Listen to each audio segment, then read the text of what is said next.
지난 주일에 우리가 6장 말씀을 통해 가지고 이사야가 하나님의 부르심을 받는 장면 보고 말씀을 나눴었습니다. 이사야는 유다의 왕 우시야가 죽던 때, 그때부터 하나님의 부르심을 받고 활동을 약 40년간 했어요. 하나님의 부르심을 받던 그때 하나님께서 이사야를 하늘 예배 장면으로 끌어올리시죠. 그래서 천상 예배에서 거기서 하나님의 말씀을 받는데, 앞으로 하나님의 말씀을 네가 가서 전해도 사람들은 보지도 않고 듣지도 않을 것이다. 그렇게 예견되는 상황 속에 그 백성들에게 가도록 그렇게 요청을 받고, 그 요청 앞에서 실패할 것이 뻔했잖아요. 사람들이 귀 막고 눈 감는데 가서 아무리 얘기하고 여기 좀 보라고 손짓을 해도 사람들이 반응이 없는 거잖아요. 실패할 것이 뻔한 그런 상황 가운데에도 이사야가 보내지는데, 누가 우리를 위하여 갈꼬? 그럴 때 이사야가 주님, 제가 여기 있습니다. 나를 보내줘 주십시오. 그렇게 자발적으로 헌신을 하게 되는 장면, 우리가 그 장면을 지난주에 말씀을 읽고 나눴었습니다. 이때가 우시야 왕이 죽던 때, 연도로 얘기하자면 약 주전 740년경, 기억하세요? 740년경 그때쯤 됩니다. 자, 이사야서가 전체 66장까지 있어요. 오늘 이사야서에 대해서 잠깐만 얘기를 하고 지금 가려고 그래요. 그래야만이 오늘 말씀을 좀 이해할 수 있어요, 더 잘. 이사야서가 66장까지 있는데 39장까지는 방금 말씀드린 이 이사야 6장에 나오는 소명을 받은 이사야가 중심이 된 이야기예요. 우시야 왕이 죽던 때부터 그 다음에 요담, 아하스, 히스기야 왕 때까지 4명의 왕을 거치면서 약 40년간 이사야가 하나님의 말씀의 예언자로 활동을 했습니다. 자, 그런데 오늘 읽은 이 40장부터는 분위기가 확 달라집니다. 앞에서부터 쭉 이사야서를 읽어보면 이 40장 들어와가지고 급격하게 그런 분위기가 달라지는 걸 느낄 수 있어요. 그래서 연구하는 사람들은 40장에서 55장까지의 말씀을 누군지 정확히 알 수 없지만 편의상 이사야의 이야기에 붙어 있기 때문에 제2 이사야, 이런 말씀을 이건 그냥 붙인 거예요. 이름을 편의상 그렇게 부릅니다. 자, 앞선 이사야 39장까지의 이 이사야 이후로 그게 740년이라고 그랬잖아요. 우시야 왕이 죽던 때. 그때부터 약 150년이 지났어요. 그래서 언제가 되냐면 이 이스라엘 남유다, 이스라엘이 예루살렘이 완전히 멸망하던 때, 이때가 주전 587년, 약 150년이 지난 거죠. 그때쯤 그 150년이 지나고 나서 포로로 이 백성들이 이제 바벨론으로 끌려가게 되는데, 이 끌려가 있던 상황 가운데 나중에 다시 귀환하게 되는 그 어간, 포로로 잡혀가 있던 기간 중에 바로 오늘 이 40장에서 56장까지의 말씀에 자리가 있다라고 그렇게 생각하고 있습니다. 그리고 그 뒤에 마지막 56장에서 66장까지, 이때는요 포로에서 귀환을 하고 나서 한 20년쯤 또 지나서 그게 515년쯤 돼요. 이때 포로에서 귀환을 3차례 하게 되는데 첫 번째로 귀환할 때거든요. 누가 인도에 오냐면 리더가 수룹바벨이라는 사람이었습니다. 이 수룹바벨이 포로되었던 사람들을 인도에서 예루살렘 고향 땅으로 와서 처음 집중해서 한 일이 뭘까요? 전에도 말씀 나눈 적이 있는데 무너진 성전을 세우는 것이었습니다. 그래서 포로에서 538년경에 귀환을 했는데 한 20년쯤 지나고 나서 515년쯤에 이제 성전을 재건하게 돼요. 그 성전을 재건하기 바로 전, 그때를 56장에서 66장이 배경으로 하고 있다. 자, 갑자기 학교 공부 같은 얘기를 했는데 무슨 말씀이냐면 39장까지는 포로로 잡혀가기 훨씬 전에 우리가 알고 있는 이사야를 통해서 전달된 심판의 말씀이었고, 40장부터는 포로로 바벨론에 잡혀간 사람들에게 들려진 말씀이고, 56장부터는 포로로 돌아온 사람들이 성벽을 재건하기 전 그때의 시기를 배경으로 하고 있다라고 그렇게 이해하시면 되겠어요. 자, 따라서 오늘 말씀은요 어디에 해당합니까? 바벨론의 포로로 잡혀갔던 그 어둠의 역사 속에 있던 자들에게 주신 말씀이에요. 자, 이런 배경을 갖고 있어야 오늘 말씀 한 절 한 절이 마음속에 쏙쏙 그래서 이 말씀이구나 라고 받아들여지고 이해가 쉽게 된다는 것입니다. 자, 이 포로로 잡혀갔던 사람들에게 인생은 무슨 의미일까요? 자기들의 내일에 대해서 계획할 수 있겠습니까? 우리가 열심히 살면 나는 이런 삶을 살 수 있겠어, 그렇게 꿈꾸고 그 삶에 매진하는데, 이 사람들은 그런 삶을 꿈꿀 수 있겠어요? 내가 못하면 우리는 어때요? 우리 자식들은 또 이렇게 살았으면 좋겠어 라고 하는 기대가 있죠. 그런데 자기 자녀들에 대한 삶에 대하여서 내일을 희망할 수 있겠냐 하는 것입니다. 옛날 이집트에서 종살이 하던 자들에게 모세를 통해서 나타나신 하나님께서 지금은 바벨론의 포로, 이 포로의 생활을 통하여서 내일에 대한 기대와 희망이 없던 사람들에게 익명의 예언자를 통해서 지금 다시 말씀하고 계시는 거예요. 자, 오늘 우리가 하나님이 무슨 말씀을 그들에게 하고 계신지 한번 들어보겠습니다. 자, 첫 번째로 오늘 말씀에서 8절까지인데 1, 2절, 그 다음에 3, 4, 5절, 6, 7, 8절 이렇게 세 단락으로 나눠져요. 그런데 이 세 단락 속에서 공이 들어가 있는 말이 있어요. 2절에 보면 뭐라고 돼 있어요? 뭐뭐해서 외치라 라고 나와 있고요. 3절에 처음에요, 외치는 자의 소리가 있어서 외치는 소리가 있어요. 다시 또 6절에 말하는 자의 소리, 말하는 소리라고 그랬는데 이것도 외치라예요. 외치라가 3번 들어갑니다. 자, 무엇을 외치라고 할까? 첫 번째, 내 백성을 위로하라 라고 하는 그 소리가 들리는 거예요. 내 백성을 위로하라. 우리 1절 말씀 같이 읽겠습니다. 너희 하나님이 이르시되 너희는 위로하라. 내 백성을 위로하라. 자, 우리가 지금 여기 갑자기 40장 1절을 읽었습니다만 앞에서부터 이 말씀을 쭉 이사야서를 읽어오다 보면 갑자기 40장이 되면서 말의 어투가 확 바뀌는 거예요. 분위기가 확 바뀝니다. 너희는 위로하라. 내 백성을 위로하라. 사람들은요, 이 말을 딱 들으면서 뭔가가 지금 생각나요. 여기가 지금 제2 이사야, 우리가 익명의 어떤 선지자라고 지금 얘기하고 있잖아요. 앞에 이사야가 부름받은 장면이 지금 딱 연상될 수 있는 부분이 있는 거예요. 이사야를 하나님께서 처음 불렀을 때 우리 지난주 말씀을 읽었습니다만 이사야 6장 9절 말씀을 보면 이렇게 되어 있어요. 같이 읽어요. 여호와께서 이르시되 가서 이 백성에게 이르기를 너희가 듣기는 들어도 깨닫지 못할 것이요 보기는 보아도 알지 못하리라. 자, 지금 누구에게 얘기하고 있어요? 누구에게 말하라고 그래요? 가서 이 백성이라고 되어 있습니다. 이 백성. 그런데 오늘 말씀 보세요. 1절 누구라고 되어 있어요? 누구에게 가서 위로하라고 되어 있습니까? 내 백성을 위로하라고 되어 있어요. 이 짧은 단어지만요, 아주 중요한 의미가 있는 것입니다. 이스라엘이 그전엔 하나님에게 이 백성이었어요. 그런데 지금은요, 내 백성입니다. 내 백성. 예전에는 남의 집 자식보다 됐어요. 그런데 이제는 내 자식이다. 지금 그렇게 말씀하는 겁니다. 이사야 6장 9절에 우리가 알고 있는 그 이사야에게는 이 백성이라고 말하셨는데 오늘 이 익명의 선지자 제2 이사야에게는요, 그들은 내 백성이야, 내 백성. 예전에 어디 살고 있었어요? 예루살렘과 유다에 살고 있었어요. 그런데도 불구하고 이 백성이었어요. 그런데 지금은 어디에 있어요?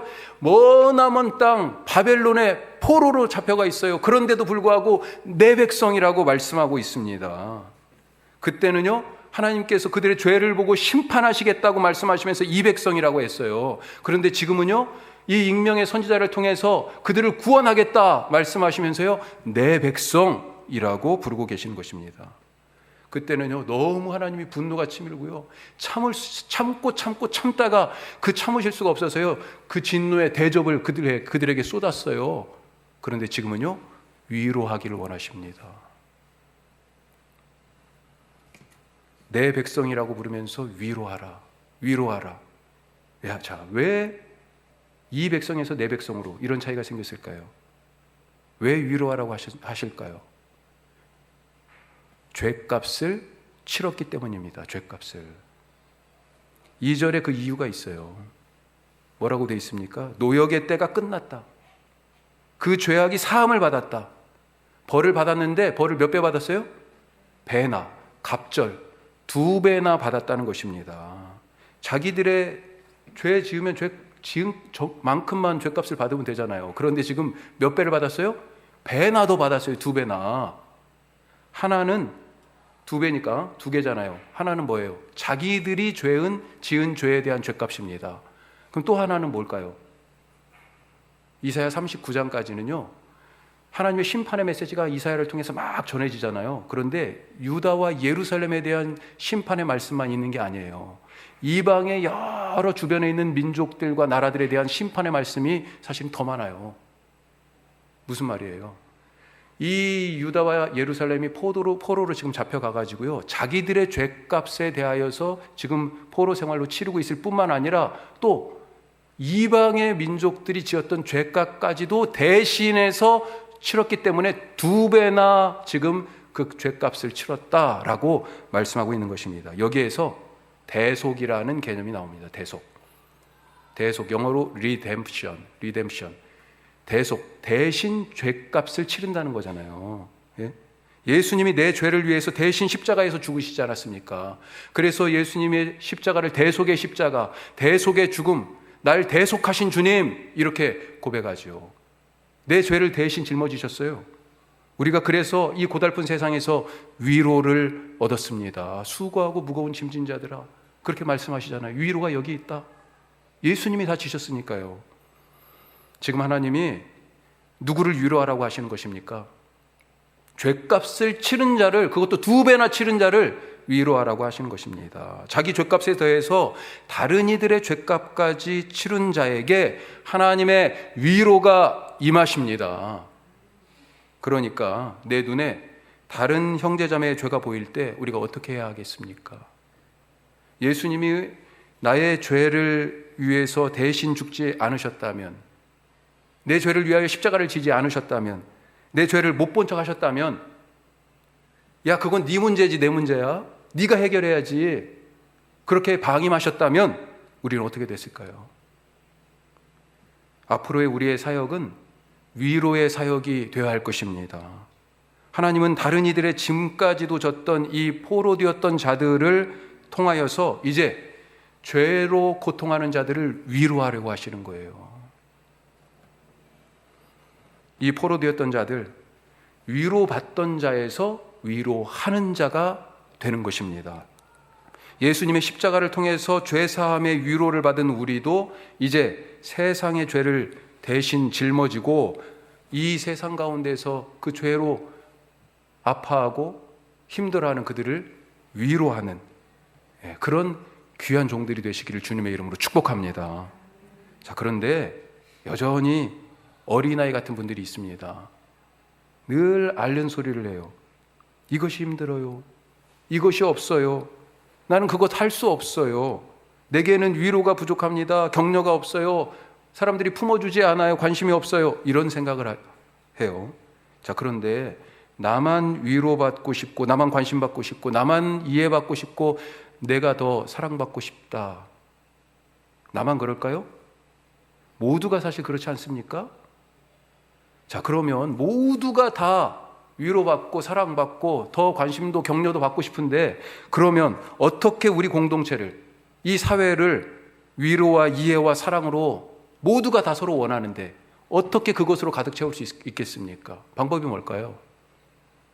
받는 사람보다 주는 사람이 많아져야 됩니다. 주는 사람이 많아져야 되는 거, 이건 뭐 애들도 다 생각할 수 있는 거잖아요.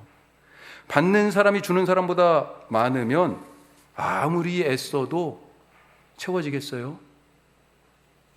어떤 이는 다른 누구보다도 사실 더 관심도 사랑도 받고 있지만 맨날 모자란다, 더 달라 이렇게 말하기도 해요.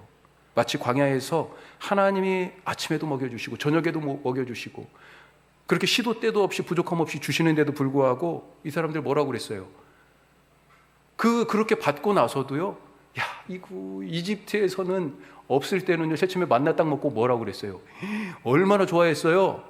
그런데요, 하루 먹고 이틀 먹고 사흘 먹고 한 달 내내 먹고 이제 이러니까요, 뭐라고 그래요? 아유, 이집트에서는 우리가 얼마나 더 잘 먹었는데 그때 그 고기 국물 냄새가 지금도 기억나. 이런 얘기하고 있잖아요. 불만을 쏟아내고 있습니다. 불만. 만족하지 않다라는 거죠. 이 반대가 뭐예요? 충만이잖아요. 그 만족이 가득한 것입니다. 충만이 아니고, 하나님이 그렇게 주셨는데도 충만이 아니고요, 오늘도 모자라, 내일도 부족해 하면서 불만을 쏟아내던 그런 사람처럼 그래요. 미안하지만 이런 생각을 가지고 있다면 절대로 채워지지 않습니다. 채워지지 않아요. 채워지는 것은 어떻게 채워져요? 나눠야 채워지는 거예요. 이게 하나님의 법칙이잖아요. 우리가 다 알고 있잖아요, 사실은. 우리가 이미 예수님의 대속의 은혜를 통해 위로받았음을 아시고 이제는 위로하는 자가 되시기를 바랍니다. 받는 사람에서 주는 사람으로 성장하실 수 있기를 바랍니다. 모두가 다 위로가 필요한 세상에서 내가 먼저 위로받고 싶어, 내가 먼저 위로받고 싶어가 아니라요, 위로를 누군가에게 먼저 더 주실 수 있는 분들이 되시길 바랍니다. 누군가를 위로하는 그 순간에 이미 내가 위로받았음을, 더 큰 위로를 받았음을 알게 되잖아요. 자, 이런 사람이라면 어떻게 기도하겠습니까? 자기를 위한 기도보다 다른 사람을 위해서 기도하게 돼 있어요. 모두가 나를 위해 기도해 주세요, 나를 위로해 주세요 그러면서 모두가 다 자기 기도 제목이 있잖아요. 그래서 내 기도 누가 하겠어, 내가 해야지. 다 자기를 위해서 자기가 기도한다고 해봅시다. 그러면 어떻게 돼요?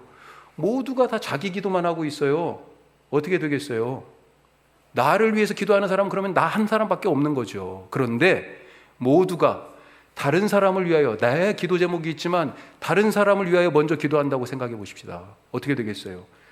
나를 위해서 기도할 때는 나를 위한 기도는 내가 하는 기도 그거 하나밖에 없었지만, 서로를 위하여 기도하기 시작하면 어떻게 돼요? 나를 위한 기도가요, 10사람이 하는 기도도 되고 100사람이 하는 기도도 되고, 이렇게 기도가 되지 않습니까? 얼마나 좋아요. 나는 나를 위해서 한마디도 기도하지 않았는데 내 기도가요, 100사람이 하는 기도가 하나님 앞에 올라가고 있어요. 이게 바로 하나님의 법칙 아니겠습니까?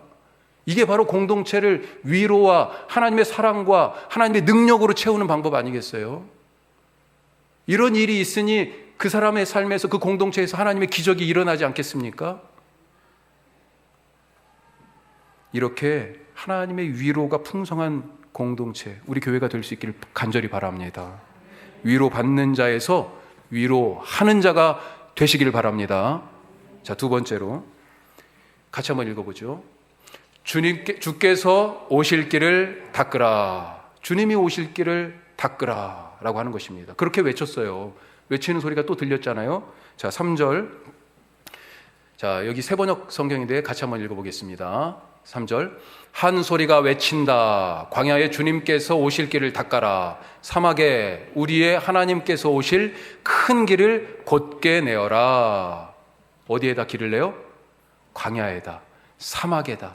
주님이 오실 길을, 그것도 크게, 우리 개역 성경에는 뭐라고 되어 있어요? 하나님의 대로라고 되어 있어요. King's Highway. 하나님의 큰 길을 곧게 내어라 라고 되어 있는데, 우리 지금 번역은 뭐라고 되어 있어요? 평탄케 해라, 또 그렇게 되어 있습니다. 이 길에 대해서, 지금 길을 내라고 그랬는데 이 길에 대해서 나중에 세례 요한은 자기는 예수님이 오실 이 길을 닦으러 온 사람이다 라고 그렇게 소개하죠. 그리고 오늘 말씀에 따르면 이 길은 하나님이 오실 큰 길, 여호와의 대로인데, 자, 하나님이 오시는 길이잖아요. 뭐하러 오실까요? 누구랑 오실까요?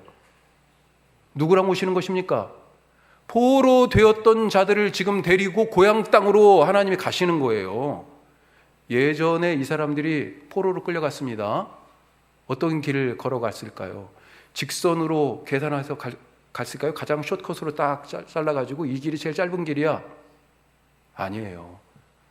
이게 그 지역이 지리적으로는요, 고대부터 비옥한 초승달 지역 이렇게 불렀습니다. 그래가지고 이라크, 지금의 이라크, 유프라테스강, 티브리스강 이쪽 끝, 원래 아브라함의 고향이 있던 이쪽에서부터 강을 따라 쭉 올라와서 그 터키 밑쪽으로, 시리아 그 위쪽으로 해가지고 다시 팔레스타인으로 내려오는 거예요. 그래서 약간 이렇게 휘어졌다, 초승달처럼.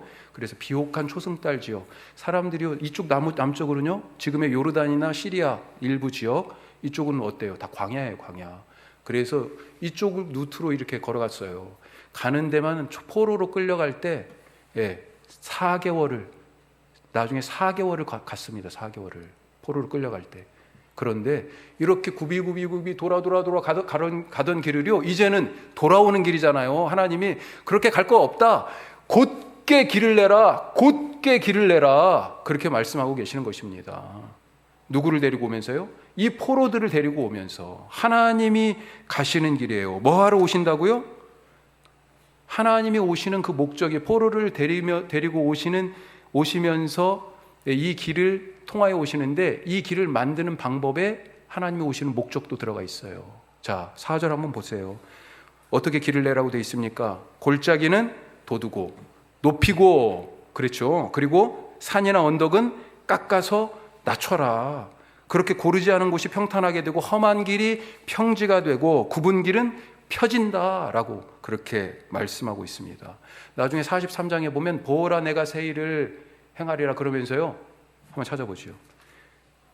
43장 19절부터 21절까지 한번 읽어보죠. 자, 뭐라고 되어 있습니까? 43장 19절에서 21절까지. 19절, 보라 내가 새 일을 행하리니 이제 나타낼 것이라. 너희가 그것을 알지 못하겠느냐? 반드시 내가 광야의 길을 사막의 강을 내리니 장차 들짐승 곧 승냥이와 타조도 나를 존경할 것은 내가 광야의 물을 사막의 강들을 내어 내 백성 내가 택한 자에게 마시게 할 것임이라. 이 백성은 내가 나를 위하여 지었나니 나를 찬송하게 하려 함이니라. 아멘. 이 광야의 모든 것을 다 준비해 놨어요. 지금 얼마나 놀랍고 대단하십니까? 그것을 이 4절에서는 골짜기는 메우고 또 산은 깎아서, 그렇게 당신이 데리고 오실 이 포로되었던 백성들의 함께 걸어갈 길을 준비하라고 지금 말씀하고 계시는 것입니다. 이것을 나중에 마리아가요, 예수님을 잉태하고 자기가 지금 자기 뱃속에 있는 이 아기가 세상을 구원할 메시아인 것을 깨닫고는요, 하나님께 찬송하는 장면이 있는데, 그 찬송 속에도 이 내용이 들어가 있어요. 한번 보죠. 누가복음 1장 51절에서 53절까지. 자, 같이 읽어요. 그의 팔로 힘을 보이사 마음의 생각이 교만한 자를 흩으셨고. 자, 교만한 자를 흩으셨어요. 어디에 있어요? 교만한 자는 높은 곳에 있잖아요. 지금 높은 곳을 깎아서 내리는 것입니다. 그의 팔이 누구예요? 그 팔, 바로 메시아, 이 뱃속에 있는 아기 예수님이죠. 자, 52절, 권세 있는 자를 그 위에서 내리치셨으며 비천한 자를 높이셨고, 53절, 줄이는 자를 좋은 것으로 배불리셨으며 부자는 빈손으로 보내셨도다. 어때요? 예수님이 오셔서 하신 일이 낮은 곳은 메우고 골짜기는, 높은 산은요, 언덕은 깎아서 낮추는 일이었어요.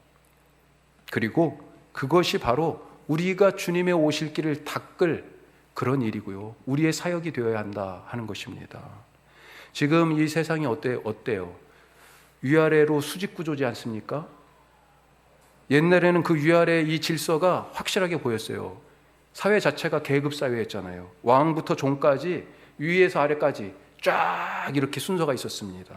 지금도 인도와 같은 힌두교 사회에서는 우리가 알다시피 카스트라는 신분 제도가 있지만, 거의 대부분의 세계의 나라들은 이제 겉으로 보기에는 그런 계층, 신분이 없는 것처럼 보이죠. 평등 세상처럼 보입니다. 하지만 정말로 세상이 그렇게 평등합니까?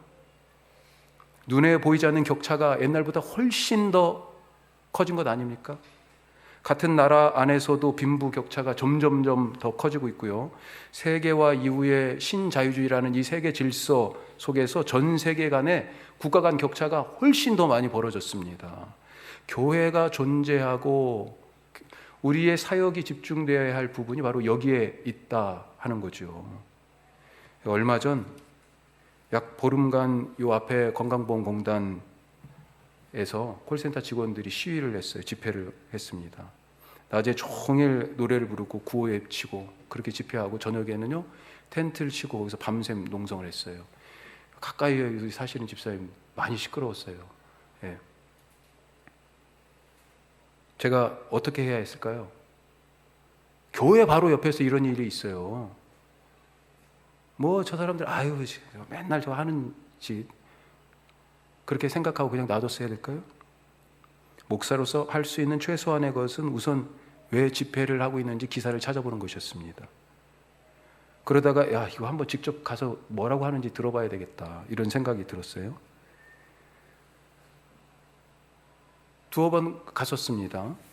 주장하는 내용을 담은 자료가 있으면 좀 보여달라고, 하나 주라고 그렇게 얘기를 했는데, 이 사람들이 제가 가서 갑자기 얘기를 하니까 약간 경계하는 눈빛으로 여기 옆에 교회에서 왔다고 어디에서 왔냐고 물어봐서 교회에서 왔다고, 교회 목사라고, 그래도 그 경계 의심의 눈빛을 거두지 않는 것 같더라고요.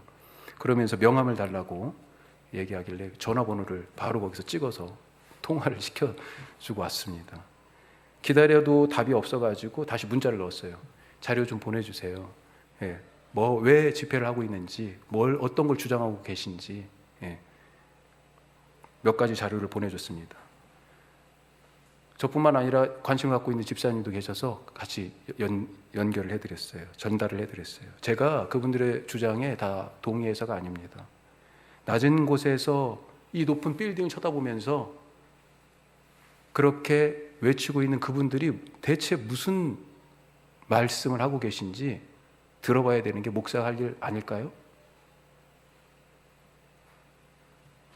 제가 사실 그분들을 찾아갔던 것은 그 바로 앞서 그날인가요? 아마 사실 찾아가기 전에 있었던 일 때문에 그렇습니다. 우리 건물 관리소장님, 제가 이거 누구를 비난하려고 하는 얘기 아니에요. 관리소장님이 오셔서 갑자기 화장실 문을 막 다 잠그는 거예요. 그러면서 잠그고 나서 저한테 열쇠를 주시더라고. 그럼 열쇠 갖고 있으래요. 그러면서 하시는 얘기가 저것들이 자꾸 화장실로 와서 쓴다는 거예요. 우리 2층에 은행이잖아요. 은행 앞에 줄을 이렇게 쫙 서 계시는 거죠. 3층까지도 와서 화장실을 쓴다는 거예요. 사실은 그 다음날 보니까 새벽 예배 때 오셔서 사용하고 계시는 분들이 계시더라고요. 그런데 대부분의 이 콜센터 직원들이 여성분들이잖아요. 예. 제가 차마 열쇠를 받을 수 없었습니다. 이게 관리하는 차원에서 그렇게 하시는 행동이고 결정이겠지만, 여기는 어차피 우리가 사용하는 공간이기 때문에 괜찮다고, 문 여시라고, 예. 교회가 화장실 문을 잠글 수는 없다고 그렇게 말씀드리고 열쇠 다시 드렸어요. 예수님은 누구든지 자기를 높이는 자는 낮아지고 누구든지 자기를 낮추는 자는 높아지리라, 그렇게 말씀하지 않으셨습니까? 높은 곳을 깎고 낮은 곳은 메워서 매일매일 주님이 그 구원받을 죄에 묶여있던 자들을 해방하여 데려오시는 그 길을 닫고 준비하시는 분들이 되시기를 간절히 바랍니다. 그때 이 5절의 말씀처럼 여호와의 영광이 나타나고 세상 모두가 그것을 함께 볼 것입니다. 자, 세 번째로요, 하나님만 영원하시다 하는 것입니다. 하나님만 영원하세요. 이 짧은 한마디지만요, 정말로 우리가 깊이 붙잡아야 될 말씀 중에 하나가 이거죠. 하나님은 영원하십니다. 6절에 이제 세 번째로 소리가 또 들리는 거죠. 자, 뭐라고 되어 있습니까? 외치라. 또 그러니까요, 이 선지자가 뭐라고 그래요? 내가 뭐라고 외칠까요? 그렇게 얘기하죠. 되묻습니다. 그러자 주님이 뭐라고 말씀하세요? 모든 육체는 풀이요 그 아름다움이 들의 꽃과 같은데 결국 풀은 마르고 꽃은 시든다, 그렇게 말씀하시는 거죠. 이걸 가서 외치라는 거예요. 아니, 왜 이게 무슨 중요한 말일까요? 아니, 풀이 마르고 꽃이 시들죠, 뭐 당연히. 그런데 왜 이걸 가서 외치라고 그럴까요? 여기서 풀과 꽃의 정체는요, 바로 다름 아닌 이들이 포로로 잡혀온 바벨론의 영광입니다. 바벨론의 영광이에요. 이게 6절 말씀이잖아요. 바로 앞에 5절에서 뭘 얘기하고 있어요? 하나님의 영광을 얘기해요. 그것과 대비되는 바벨론의 영광을 풀과 꽃으로 지금 얘기하고 있는 것입니다. 바벨론이 어떤 나라예요? 지금 이들이 어떤 도시에 살고 있습니까? 거대한 신이 한두 개도 아니잖아요.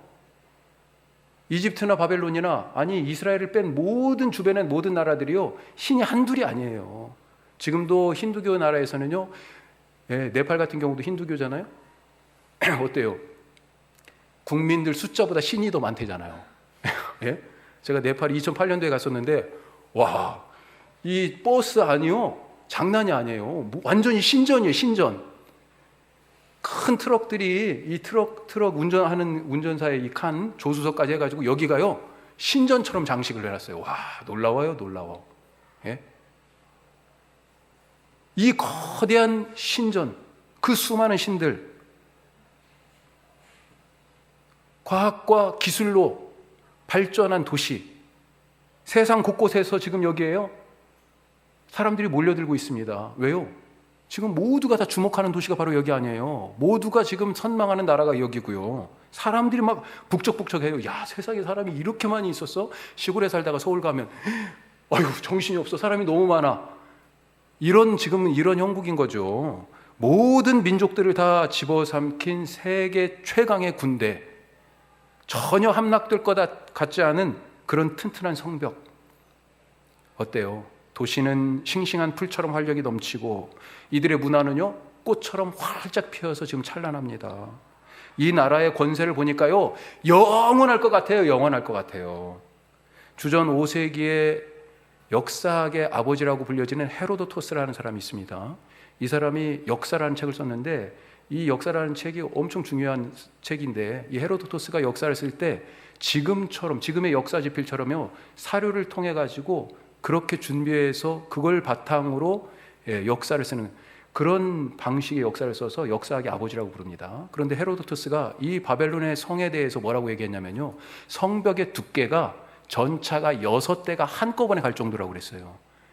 성벽이 이렇게 좁은 게 아니고요, 그래서 밀면 넘어가고 한번 그냥 큰 돌멩이를 갖다가 공성태로 쏘면 그냥 깨지고 그런 성벽이 아니고요, 두께가요 전차가 6개가 지나갈 정도의 두께였다고요. 이 성벽이 하나가 아닙니다. 바깥 성벽이 있고요, 안 성벽이 또 따로 있어요. 그런데 이 난공불락의 요새, 모두가 부러워하고 전혀 멸망할 것 같지 않던 이 바벨론의 영광을 지금 뭐라고 얘기해요? 풀이다, 곧 시들 꽃이다, 그렇게 말씀하고 계시는 것입니다. 왜 이것이 풀처럼 마르고 꽃처럼 시들어버립니까? 7절 말씀의 이유를 얘기하고 계세요. 같이 읽습니다. 7절. 풀은 마르고 꽃이 시듬은 여호와의 기운이 그 위에 불미라. 이 백성은 실로 풀이로다. 왜 마르고 꽃이 시들었습니까? 그 위에 여호와의 기운이 불었다, 이렇게 되어 있습니다. 이 여호와의 기운은요, 기운이라는 이 단어는요 숨이라는 뜻입니다. 영이라는 얘기예요. 다른 말로는요 지금 불었다고 되어 있잖아요. 바람이에요, 바람. 하나님의 영을 하나님의 바람이라고 또 얘기하잖아요. 하나님의 숨이라고 얘기하고요. 하나님의 기운이 지금 그 위에 불었어요. 이 숨, 이 하나님의 바람이 맨 처음 등장하는 곳이 창세기 맨 첫 장입니다. 세상이 창조되기 전에 바로 이 하나님의 영이, 하나님의 바람이, 하나님의 기운이, 숨이 있었어요. 창세기 1장 2절에 뭐라고 되어 있어요? 땅이 혼돈하고 공허하며 흑암이 깊음 위에 있었는데 하나님의 신이, 하나님의 기운이, 바람이, 하나님의 영이 그 위에 운행하고 계셨다, 이렇게 되어 있습니다. 그리고 나서요 바로 뭐라고 되어 있어요? 창세기 1장 3절에 이 하나님의 영으로 충만해서 말씀이 선포되는 거죠. 뭐라고요? 빛이 있으라, 빛이 있으라. 놀라운 말씀 아니겠어요? 그 빛이 있으라고 하는 이 말씀으로 말미암아 생각지 않았던 놀라운 일이 벌어지는 것입니다. 창조가 시작됐어요. 보라, 내가 새 일을 이제 행하리라, 아까 잠깐 읽었잖아요. 43장 말씀. 새로운 창조가 일어나는 거예요. 땅이 혼돈하고 공허하고 흑암이 깊음 위에 있었다고 그랬는데 이 혼돈이 어떻게 됩니까? 질서로 바뀝니다. 공허는요 충만으로 바뀌어요. 흑암 가운데 있었잖아요. 빛을 한 줌 빛이라도 희망할 수 없는 포로들이었잖아요. 그런데 그들에게 빛이 비춰집니다. 이런 놀라운 창조가 일어나는 거죠. 그리고 그 창조의 말씀이 그들 가운데 불어닥칠 때 이 바벨론의 영광은요 마르고 사라지는 것입니다. 하나님의 백성은요 살아나고요 이들은 죽게 되는 거예요. 세상의 것은 유통기한이 있습니다. 시간의 차이가 있을 뿐 결국 다 끝나고 맙니다. 사라져요. 그렇게 푸른 마르고 꽃은 시들지만 하나님의 말씀, 하나님의 영으로 충만한 그 말씀은 영원한 것을 믿으시기 바랍니다. 훤히 끝이 내다 보이는 이 세상에서 영원을 소망하며 살고 계십니까? 그러면 하나님을 사모하십시오. 그분의 말씀을 들으시고요, 그분의 영으로 충만하시기를 바랍니다. 전에 심판의 메시지를 주면서 이사야를 부르셨던 주님이 이제는요, 다시 하나님의 종을 다시 부르시어서 위로의 메시지를 주며 이제 가서 외쳐라 말씀하십니다. 그래서 우리 모두 이 풀과 같은 세상이 하나님의 영광으로 바뀌는 것을 보게 해라 하는 것이지요. 우리가 바로 이 사명을 감당하는 주님의 부르심에 순종하여 주님이 구원하실 자들을 데리고 오는 그 길을 닫고 하나님의 영광 안에 살아가는, 위로받기보다 위로하는 그런 귀한 분들이 되시기를 주님의 이름으로 축복합니다. 기도하겠습니다.